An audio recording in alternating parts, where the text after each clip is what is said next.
Hello everyone, this is doctor Jeevesh Yadav. तो according to एनसीआरएम syllabus हम लोग मोस्ट इम्पोर्टेंट द्रवगुण पेपर 2 के जो ड्रग हैं वो अपन यहाँ पे देख रहे थे और उसी को ही यहाँ पे अपन कंटिन्यू करेंगे। ठीक है, तो स्टार्ट करते हैं। आज का जो ड्रग है 29 नंबर का वो रहा ये। पिक्चर देख के कई लोगों को समझ में आ गया होगा क्या है ये। खदीर। ठीक है, तो खदीर का नामकरण के आधार के विषय हम बात करते हैं। तो रोगों को नष्ट कर शरीर में स्थिरता उत्पन्न करने के कारण इसे खदीर कहा जाता है। तो रोगों को नष्ट कर शरीर में स्थिरता उत्पन्न करने के कारण इसे खदीर कहा जाता है। बॉटनिकल नेम है इसका एकेशिया कैटूचा। तो एकेशिया कैटूचा इसका बॉटनिकल नेम है। फैमिली कौन सी है? तो मिमोसिएसी इसकी फैमिली है।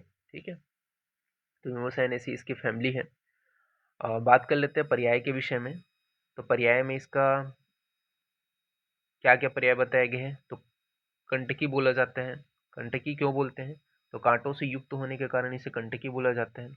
बहुशल्य बोलते हैं, तो बहुत अधिक कंटक से युक्त होने के कारण बहुशल्य बोले जाते हैं।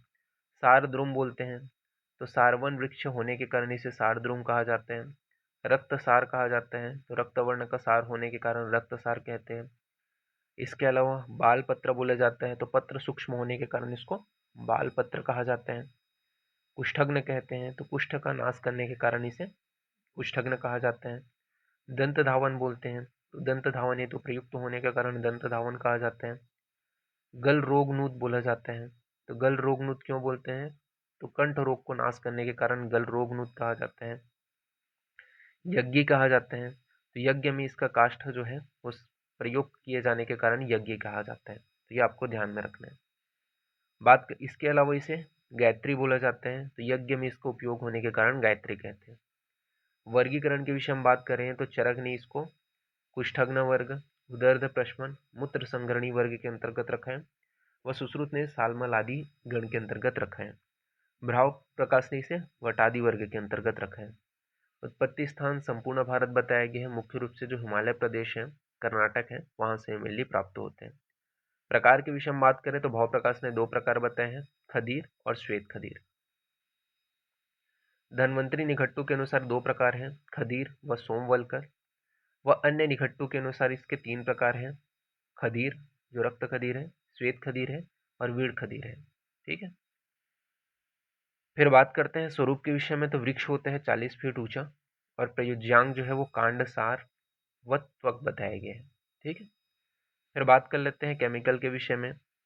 तो क्या क्या केमिकल पाए जाते हैं? तो आपका क्वेरिसेटिन हो गया, ठीक है, कैटेकीन हो गया, ये मेनली इसके केमिकल हैं। रस पंचक के विषय में बात करें तो रस जो है वो कैसा होता है? तो तिक्त कषाय होते हैं, गुण लघु रुक्ष होते हैं, विपाक कटु होता है तथा वीर्य उष्ण होते हैं।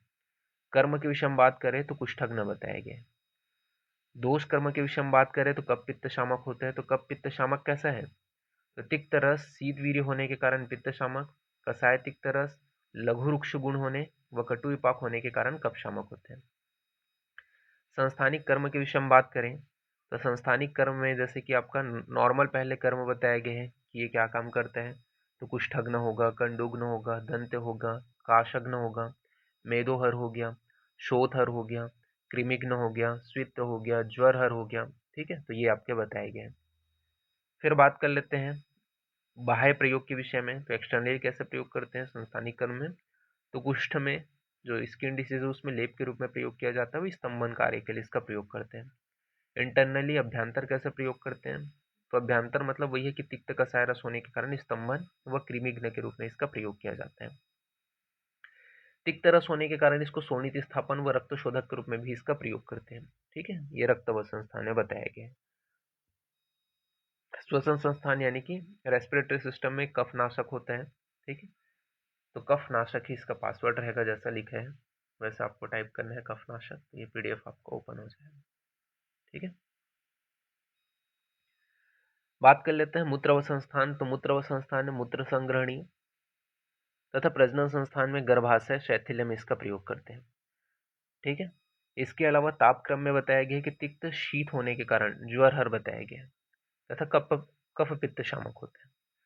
संस्थानिक कर्म के विषय में बात करें तो बाह्य एक्सटर्नली कैसे प्रयोग करेंगे, तो रक्त स्तंभक के रूप में, ठीक है। दांत रोग में मंजन के रूप में प्रयोग किया जाता है। स्वर भेद, ठीक है। इसके अलावा कास रोग में इसके क्वाथ का जो है गंडूस धारण किया जाता है। वस्वित्र में खदीर के लेप का प्रयोग किया जाता है। अभ्यंतर प्रयोग के विषय में बात करें तो इंटरनली कैसे प्रयोग करते हैं इसका, तो अभ्यंतर प्रयोग में बताया गया है कि पाचन संस्थान में कृमिघ्न व अतिसार नाशक होता है। इसके अलावा रक्त व संस्थान में रक्तशोधक व रक्त स्तंभक के रूप में प्रयोग करते हैं।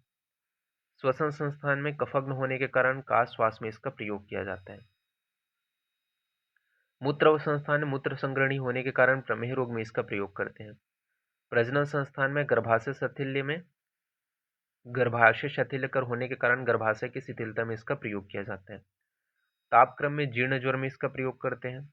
मात्रा जो है वो चूर्ण की 1 से 3 ग्राम बताया गया है व क्वाथ का 50 से 100 ml बताया गया है। खदीर सार का 500 mg बताया गया है।